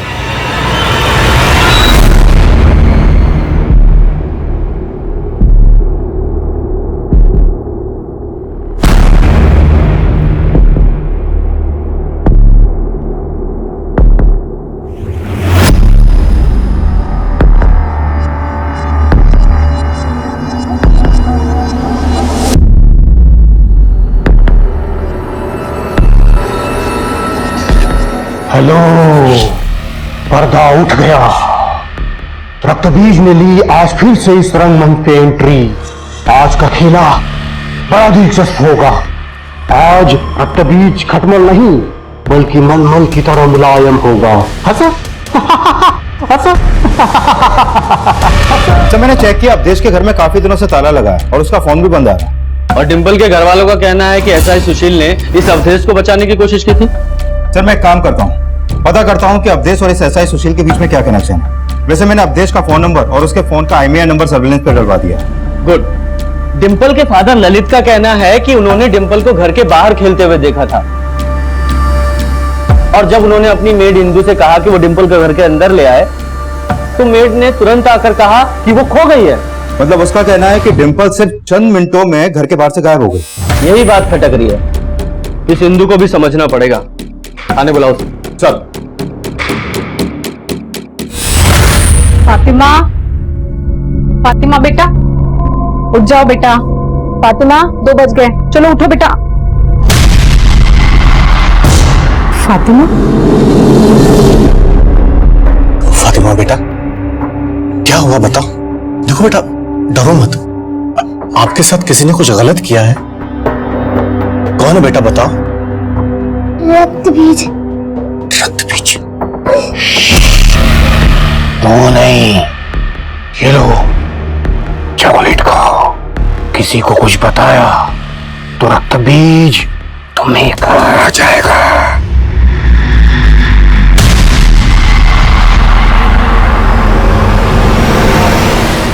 साहब हमने कुछ झूठ नहीं बोला था साहब।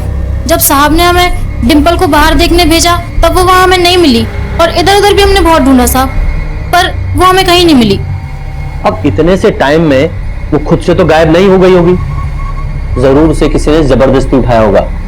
हाँ साहब, वो किसी के भी घर नहीं जाती थी साहब। तुम्हारे घर भी नहीं? हमारे? साहब आप हम पे शक कर रहे हैं? हाँ शक कर रहे हैं। ये अपनी नौटंकी बंद कर। या तो तूने डिंपल को गायब किया है या तेरी मदद से किसी और ने। नहीं साहब, हमने ऐसा कुछ नहीं किया। हम तो पहले भी बोले थे कि ये रक्त बीज का काम होगा, लेकिन हमारी बात किसी ने सुनी ही नहीं साहब। रक्त बीज? ये रक्त बीज कौन है? हमने भी सिर्फ नाम सुना है साहब, देखा नहीं है। लेकिन आप इलाके के लोगों से पूछ सकते हैं साहब। यहाँ रक्त बीज का खौफ है। इलाके की बहुत सारी लड़कियों का रेप कर चुका है साहब, और एक तो हमारी ही सहेली थी। कुछ भी बोले जा रही है। डिंपल के पेरेंट्स ने किसी रक्त बीज का नाम नहीं लिया है। वो इसलिए साहब क्योंकि सबको लगता है कि पुलिस ने रक्तबीज को जेल में डाल दिया है, लेकिन रक्तबीज बहुत जादुई आदमी है साहब। वो जेल से भी गायब हो सकता है और किसी को भी गायब कर सकता है साहब। भांग खा के ये तू, तेरा दिमाग घूम रहा है, कुछ भी बकवास कर रही है। पढ़े लिखे नहीं है ना साहब, इसलिए हमारी बात का कोई विश्वास नहीं करता। लेकिन हमको हमेशा लगता है कि रक्तबीज हमारे भी पीछे पड़ा है। आते जाते लगभग रोजाना वो हमारा पीछा करता है साहब। आज भी हमको ऐसा लगा साहब, लेकिन पीछे पलट के देखा तो वो छूमंतर हो गया था। बड़ा ही विचित्र है रक्तबीज। सब हमको वहमी बोलते हैं, लेकिन हमको तो लगता है साहब रक्तबीज ही डिंपल को गायब किया है। इंदु एक ऐसी सस्पेक्ट थी जिस पर डिंपल के घर वालों ने कोई शक नहीं जताया था, और जिस अवधेश नाम के आदमी पर उन्होंने शक जताया था वो गायब था, और उसके खिलाफ हमने लुकआउट नोटिस भी जारी किया था। लेकिन जो अटपटा बयान इंदु दे रही थी, असल में उसमें भी एक सच्चाई थी।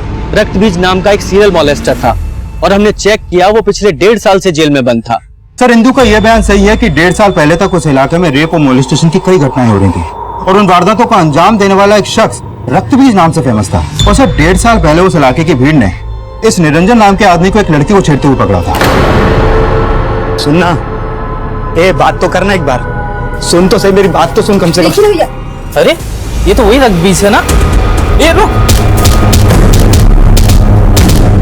सर उस भीड़ के लोगों का दावा था कि निरंजन ही रक्तबीज है, लेकिन सर ये निरंजन 1.5 साल से लगातार यही बोले जा रहा है कि वो रक्तबीज नहीं है। और सर ये रक्तबीज अपने विक्टिम्स पे कोई डीएनए भी नहीं छोड़ता है, इसलिए ये भी नहीं प्रूव हो पाया है कि निरंजन सही बोल रहा है या झूठ। लेकिन लोगों का गुस्सा देखकर कोर्ट ने ये ऑर्डर दिया था कि अगली सुनवाई तक निरंजन को जेल में रखा जाए, और निरंजन के अंदर होने के बाद से उस इलाके में घटनाएं होना भी बंद हो गई हैं।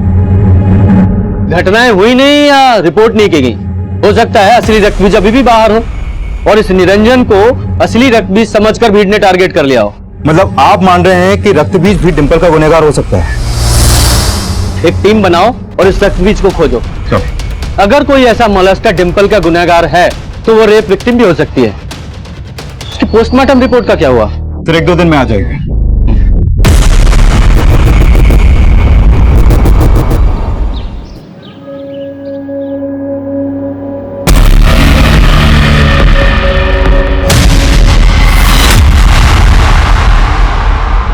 सुष्मिता बार बार पीछे क्यों दिख रही है? कुछ नहीं बात कर।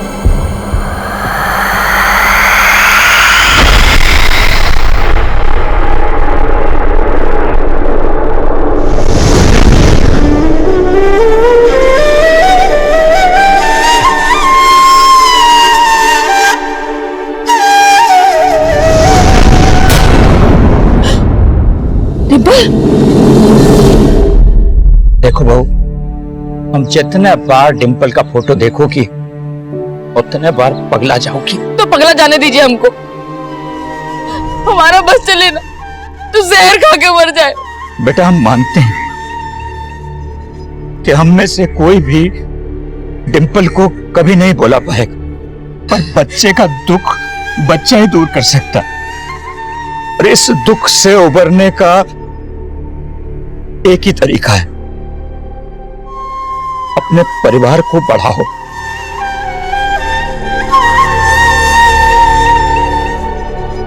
बेटा हमारी जिंदगी तो कट गई, पर तुम दोनों बिना संतान के अपना बुढ़ापा कैसे काटोगे?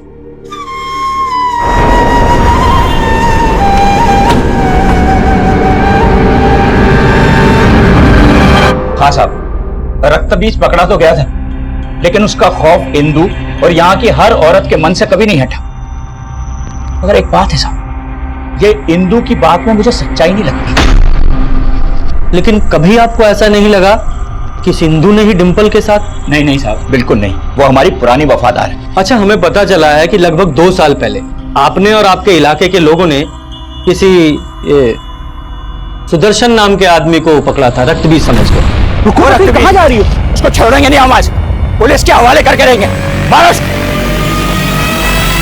हाँ सर, हमने इसे रक्तबीज समझकर पकड़वाया था, लेकिन बाद में पता नहीं क्या हुआ, फिर पुलिस वालों ने इसे छोड़ दिया और बाद में हमें पता चला कि असली रक्तबीज भी पकड़ा गया था। कौन असली रक्तबीज है कौन नकली रक्तबीज है ये तो हम पता लगा रहे हैं, लेकिन कभी आपने ये नहीं सोचा कि ये सुदर्शन आपसे बदला ले सकता है और इसी ने डिंपल को? क्या यही पूछने आए थे आप? अगर आपको पता है सब तो जाके पकड़िए उन्हें, आप क्या पकड़ेंगे? अवधेश को तो पकड़ नहीं पाया अभी तक, बस पूछने चले आते हैं आप। इसलिए बनाई थी एसआईटी। ये एसआईटी डिंपल को इंसाफ दिलाने के लिए ही बनी है, और कुछ भी बोलने से पहले खुद पे काबू रखिए। और हम ठान चुके हैं कि डिंपल का गुनहगार बचने नहीं वाला। सुष्मिता, हम जरा आते हैं, ये दरवाजा बंद कर लेना। हाँ माँ, कर लूंगी।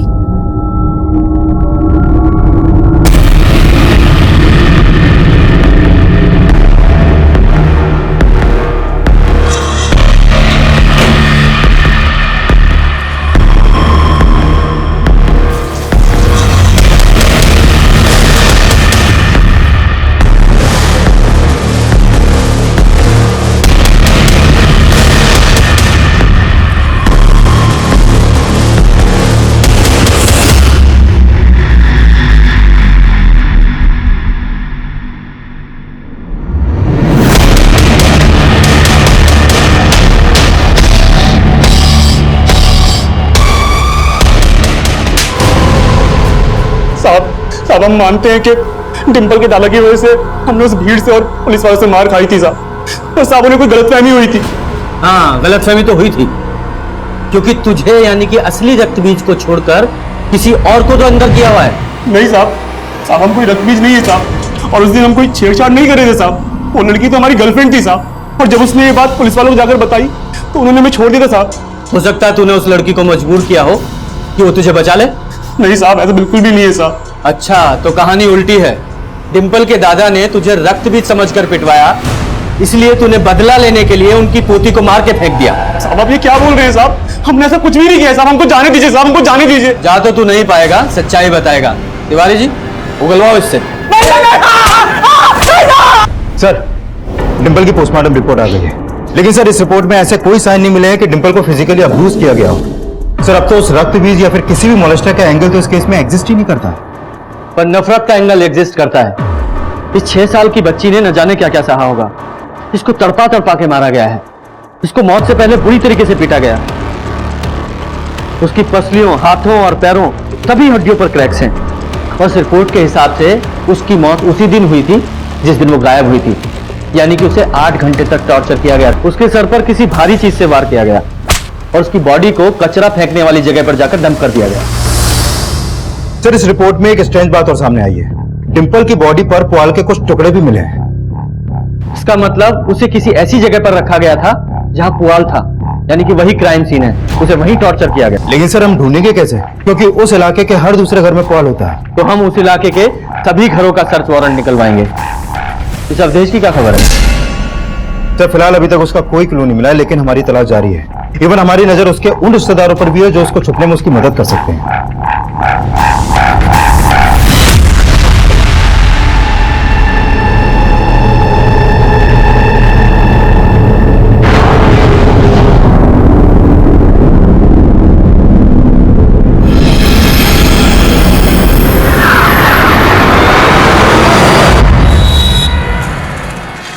सुष्मिता, उठो बेटा।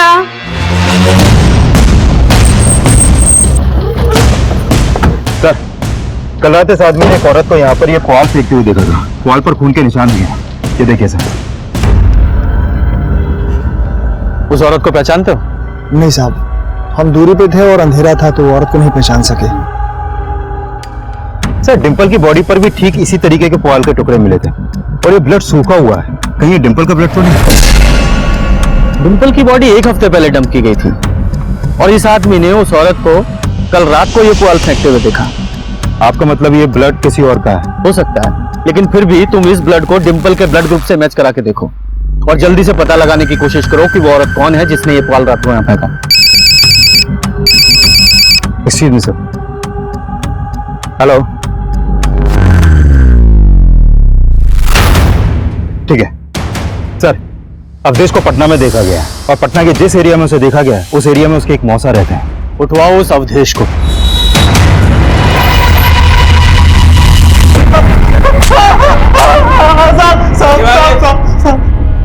मानते हम ललित और रत्ना से नफरत करते थे, लेकिन ना तो उसके पेट में पल रहे बच्चे को मारना चाहते थे और ना ही डिंपल को कुछ किया है साहब हमने। जब कुछ नहीं किया तो गायब क्यों था? साहब हम डर गए थे। हमको मालूम था वो लोग डिंपल के लिए हमें ही दोषी ठहराएंगे। साहब हमने कुछ नहीं किया। जो कुछ भी तूने किया है वो 5 मिनट में तेरे से उगलवाएंगे। तिवारी जी शुरू हो जाओ। नहीं साहब। ये फाइल एसपी साहब के ऑफिस में पहुंचा दो। Okay sir. Sir, forensic report आ गई। उस पुआल पे जो ब्लड मिला था वो डिंपल के ब्लड से मैच कर गया। यानी डिंपल के मर्डर में एक औरत इन्वॉल्व है। लेकिन सर, इंदू के अलावा हमारी सस्पेक्ट लिस्ट में कोई दूसरी औरत है ही नहीं। सब हमने कोई पॉल नहीं फेंकी थी साहब, और डिंपल की हत्या में हमारा कोई हाथ नहीं है साहब। नौटंकी बंद कर। उस रक्त बीज की कहानी भी तूने ही सुनाई थी ना खुद को बचाने के लिए? नहीं साहब, हमने कोई कहानी नहीं सुनाई थी, हम सच बोल रहे थे। और आपसे मिलने के बाद तो रक्त बीज हमारी इज्जत लूटने की कोशिश किया था साहब। हो गया तेरा? अब हम शुरू करते हैं। जरा याद दिलाओ इसे।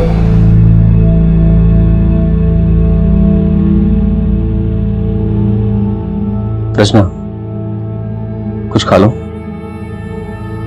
हमको नहीं खाना। देखो, खाओगे नहीं तो बीमार पड़ जाओगी। खा लो। ललित, इंदू को पुलिस ने गिरफ्तार कर लिया है और अवधेश ने फिर से अर्जी लगाई है जमानत के लिए। तो ना तो अवधेश कुछ उगल रहा है और ना ही इंदू। सर, हमने इंदू के घर की भी तलाशी ली थी, लेकिन वहां पर ऐसे कोई भी ब्लड ट्रेसेस नहीं मिले। अगर वो औरत हिंदू नहीं थी फिर कौन हो सकती है जिसने वो पुआल फेंका और जिस पर डिंपल का ब्लड मिला?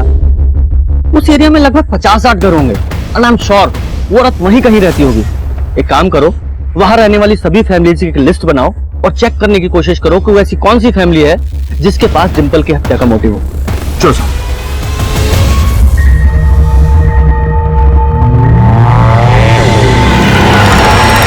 सर, उस एरिया में ये विनीता नाम की एक विधवा औरत रहती है जिसका डिंपल के परिवार से रिश्ता है। क्या रिश्ता है? सर, ये विनीता डिंपल के दादा विश्वनाथ की भतीजी है और पिछले 2 सालों से इन दोनों परिवारों के बीच में बोलचाल बंद है। लेकिन सर, हैरानी की बात तो यह है कि विनीता की एक बेटी थी सुष्मिता, जो रक्तबीज की विक्टिम थी। सर, एक्चुअली 2 साल पहले सुष्मिता का रेप हुआ था, जिसके बाद इसने सुसाइड कर लिया था और तभी से इन दोनों परिवारों के बीच में बोलचाल बंद है। ये सुष्मिता तो विक्टिम थी ना रक्तबीज की, फिर इसकी माँ ने डिंपल के परिवार से बोलचाल क्यों बंद कर दी थी? हाँ सर, सुष्मिता उस रक्त बीज के खौफ में जी रही थी और इसीलिए विनीता सुष्मिता की शादी 16 बरस की उम्र में ही करा देना चाहती थी। मेरे ललित ने इस बात का विरोध किया था। दीदी, कैसी बात कर रही हैं आप? नाबालिग है भी, आप किसकी शादी के बारे में सोच रही हैं? हम भी ये नहीं चाहते, पर हमारी बच्ची यहाँ सुरक्षित नहीं है। कल को उस रक्त बीज ने कोई ऊंच नीच कर दी तो कोई इसका हाथ नहीं थामेगा। दीदी, सुष्मिता 16 साल की है बस, और इस उम्र में शादी करना गैर कानूनी होता है। पता है आपको, जेल भी हो सकती है। पर हमने तो अच्छे के लिए सलाह दी थी, लेकिन फिर उस रक्तबीज ने सुष्मिता का रेप कर दिया। उसके बाद उसने आत्महत्या कर ली और दीदी को लगा कि हमने उनकी बेटी को छीन लिया है। तुम्हारी वजह से मेरी बच्ची को मैंने खो दिया। इसने उस दिन मेरी बच्ची को शादी करने से नहीं रोका होता तो मेरी बच्ची जिंदा तो होती। वो तो हमसे इतना नाराज हो गई थी कि बातचीत तो क्या हमें राखी बांधना तक छोड़ दिया।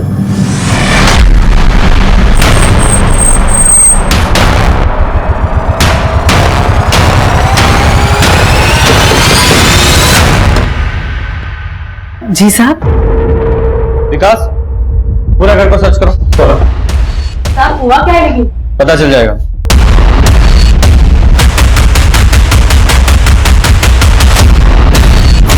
हाँ, ललित को हमारी बच्ची सुष्मिता की मौत का जिम्मेदार मानते हैं, लेकिन अगर हमें मारना होता तो उस दरिंदे रक्तबीज का खून करते। उस ललित की बच्ची से हमारा कोई लेना नहीं था। लेकिन उसके फादर से तो थी। दुश्मनी नहीं थी साहब, सिर्फ मनमुटाव था। और हम इतने भी गए गुजरे नहीं हैं कि किसी की हत्या कर दे। सर, कुछ भी सस्पिशियस नहीं है। लेकिन इस केस में हम विनीता को क्लीन चिट नहीं दे सकते। लेकिन सर, अगर हमारी सस्पेक्ट लिस्ट में विनीता है तो इंदु के उस बयान में भी सच्चाई हो सकती है कि कुछ दिन पहले रक्तबीज ने उसको मॉलेस्ट करने की कोशिश की थी। इस केस में रक्तबीज का नाम बार बार उठ रहा है। कौन है ये रक्तबीज? ये निरंजन जो पिछले 1.5 साल से जेल में बंद है, या वो सुदर्शन, या फिर कोई और जो अपनी पहचान बदलकर बाहर घूम रहा है? लेकिन सर, डिंपल को तो मॉलेस्ट नहीं किया गया था, फिर रक्तबीज को उसके मर्डर से कैसे जोड़ सकते हैं? अब कोई क्रिमिनल कब, क्यों, कहां और कैसे क्राइम करेगा, इस बात का अंदाजा नहीं लगाया जा सकता। लेकिन सर, इस समय रक्तबीज को ढूंढना अंधेरे में तीर चलाने से कम नहीं है, क्योंकि इस वक्त हमारे पास ऐसा कोई क्लू नहीं है जिसको लेकर हम उसकी तलाश शुरू कर सकें। विकास, एक काम करो, ये रक्तबीज के जितने भी विक्टिम्स है ना, उन सबकी डिटेल्स निकालो। Sure sir. सर, 1.5 साल पहले निरंजन की गिरफ्तारी से पहले तक रक्तबीज के खिलाफ कुल 27 केस दर्ज हुए थे, जिसमें से ये सुष्मिता इकलौती लड़की थी जिसने सुसाइड किया था। और सर, ये फातिमा, 7 साल पहले फातिमा की मां ने सबसे पहले रक्तबीज के खिलाफ केस दर्ज किया था। तो सबसे पहले इस फातिमा और उसकी फैमिली से जाके मिलते हैं।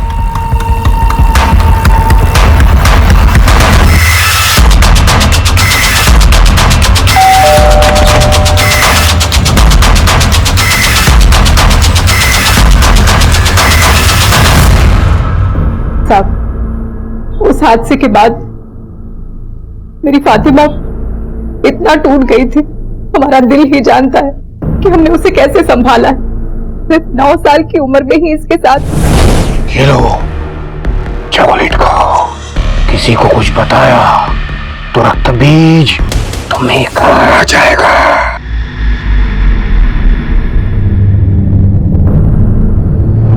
फातिमा बेटा, देखो, हम जानते हैं तुम दोबारा से वो सब कुछ नहीं याद करना चाहती, लेकिन क्या अभी तक तुम्हें कोई अंदाजा नहीं है कि वो कौन था?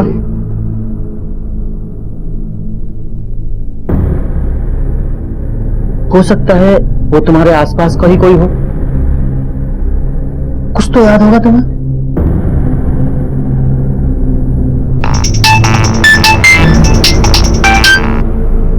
हाँ गुप्ता जी, बोलो। सर, जिस एरिया में वो पुआल मिली थी उस एरिया में एक मुजाहिब नाम का आदमी रहता है, और पता चला है कि उस मुजाहिब का डिंपल के दादा से कोई पुराना कनेक्शन है। कैसा कनेक्शन? सर, हमारा ब्याज का धंधा है। हमने मुजाहिब को 1 लाख रुपया दिया था ब्याज पर। और उसने वो पैसा आपको वापस लौटाया? लौटाया, थोड़ी देर की, पर लौटाया। सूद समेत उसने लौटा दिया। हाँ गुप्ता जी, बोलो। सर, मैंने इस मुजाहिब के बारे में पता किया। वो इस इलाके में अपनी बीवी के साथ रहता है। सर, मुजाहिब की बीवी वसीम की कजन है। ये वसीम कौन है? सर, ये वसीम फातिमा का फादर है, जो रक्तबीज की पहली विक्टिम थी। सर, ये वसीम और मुजाहिब जीजा साले हैं। लेकिन इन सब का डिंपल मर्डर केस से क्या लेने देना है?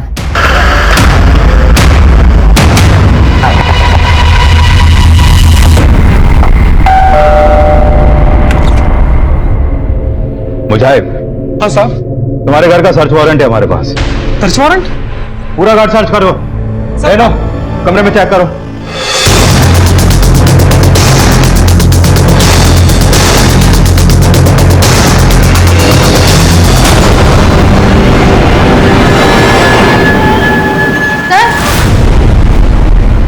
इस पुआल से ये फाइल मिली है।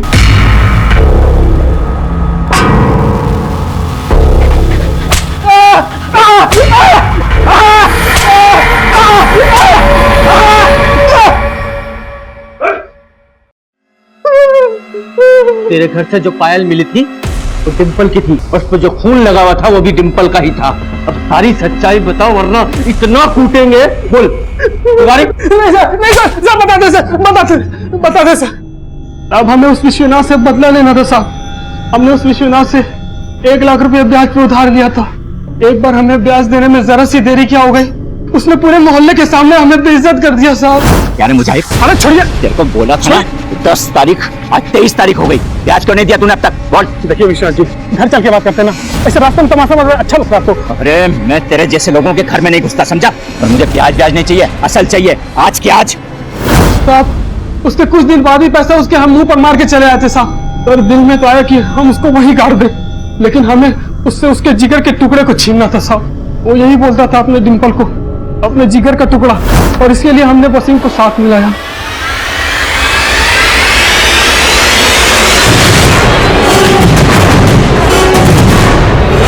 हमने उसकी लाश उसी रात ठिकाने लगा दी थी, लेकिन अगले दिन देखा डिंपल के खून के धब्बे पुआल और घर में रह गए थे। इसीलिए हमने उस पुआल को देर से जला के फेंकने की कोशिश की थी सर।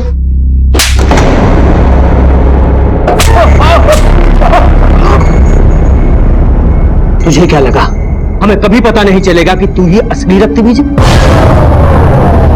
इतनी सारी लड़कियों को अपनी हवस का शिकार बनाया, यहां तक कि अपनी बेटी को भी नहीं छोड़ा।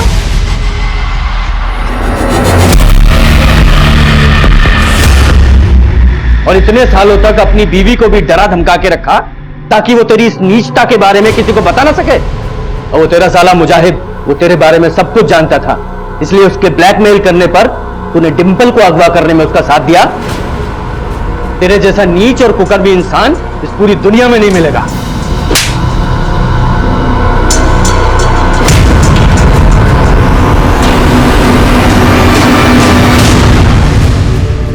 हमको जरा भी इस बात का अंदाजा होता कि वो हमारी बात का इतना बुरा लगा लेगा, हम उससे सूद तो क्या असल भी कभी नहीं मांगते।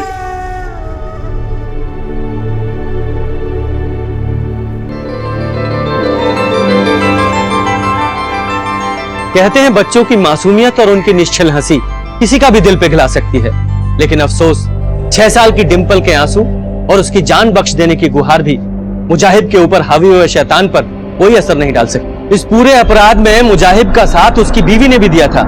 वहीं 10,000 जैसी मामूली रकम के लिए विश्वनाथ ने अपने और अपने परिवार के लिए एक घातक दुश्मन खड़ा कर लिया था, और इस दस्तक का उन्हें पता तक नहीं चला।